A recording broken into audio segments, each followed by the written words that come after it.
Sa pagpapatuloy ng ating Police News Network, arestado ang isang drug suspect matapos magsagawa ng operasyon ang pambansang pulisya sa Coronadal City.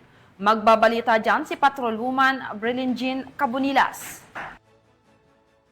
Anyos na magsasaka na aresto ng mga otoridad matapos mahuli sa isinagawang bypass operation kaugnay sa iligal na droga sa Barangay San Jose, Coronadal City, nito lamang ika-Oktubre 3, 2025. Kinilala ang suspect na si alias Ray, may asawa at residente ng Barangay Zone 1, Coronadal City. Na-recover sa pag-iingat ng suspect ang dalawang heat-sealed transparent plastic sachet na hinihinalang shabu na tinatayang may bigat na 25 grams na nagkakahalaga ng 170,000. Naaresto ang suspect sa pinagsanib puwersa ng Coronadal City Police Station, Provincial Drug Enforcement Unit 12, katuwang ang 1st South Cotabato Provincial Mobile Force Company at South Cotabato Provincial Intelligence Unit 12. Sa ngayon, nasa kustodiya na ng Coronadal City Police Station ang suspect at mahaharap sa kasong paglabag sa RA 9165 o Comprehensive Dangerous Drugs Act of 2002. Patuloy ang ating kapulisan sa pagpapaigting ng kampanya kontra iligal na droga sa bansa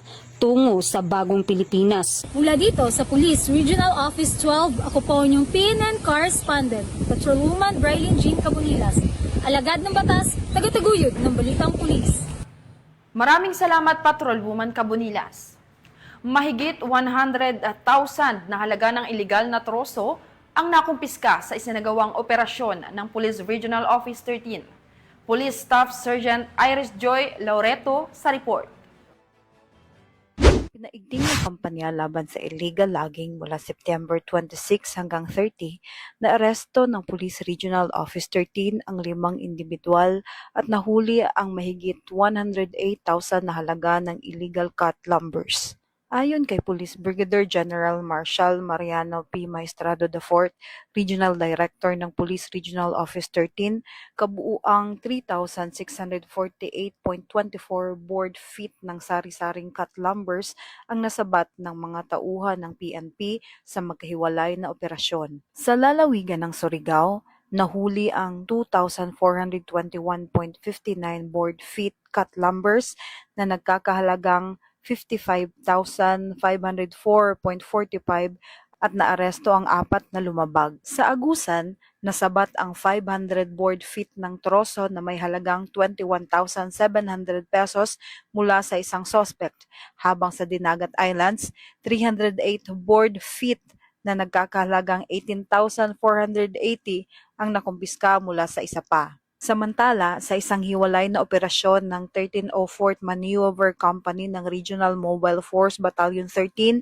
sa Esperanza, Agusan del Sur, nahuli ang 418.65 board feet ng lawaan flitch na may tinatayang halagang 12,559.50 pesos. Ang mga naarestong sospek ay nahaharap ngayon sa kasong paglabag sa PD 705 o ang Revised Forestry Code of the Philippines. Mula dito sa Police Regional Office 13, ako ang inyong PNN News Correspondent, Police Staff Sergeant Iris Joy Laureto, alagad ng batas, tagataguyod ng Balitang Pulis.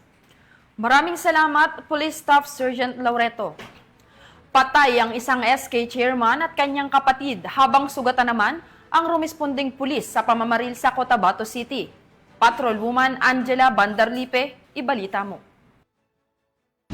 Nasawi ang dalawang magkapatid habang sugatan naman ng isang pulis matapos ang pananambang sa Barangay Poblacion 5, Cotabato City nito lamang ika-4 na Oktubre taong kasalukuyan. Kinilala ni Police Colonel Jeben Imbungkayaw, City Director ng Cotabato City, ang magkapatid na nasawi na sina PNN Correspondent, Patrolwoman Angela Bandarlipe, alagad ng batas, tagataguyod ng Balitang Pulis. Maraming salamat, Patrolwoman Bandarlipe. At mga ka-PNN, 80 days na lang, Pasko na.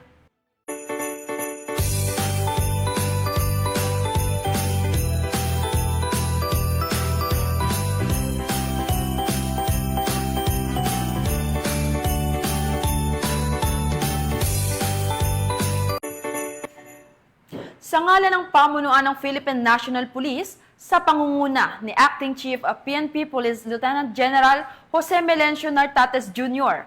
at sa pamumuno ni President Ferdinand Bongbong Marcos Jr., kami ay maglilingkod sa bawat Pilipino at magbibigay ng tama at balanseng balita. Mula rito sa tanggapan ng tagapag-ugnay ng pambansang pulisya, kami ang inyong alagad ng batas, tagataguyod ng balitang pulis. Ako ang inyong tagapag-ugnay, Patrolwoman Maria Danica Bacal Subungo.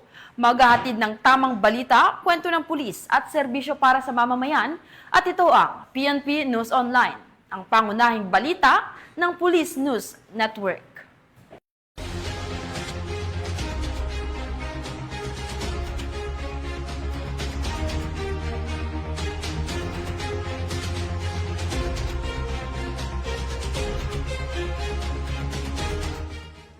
Police News Network, alagad ng batas, tagapagtaguyod ng balitang pulis.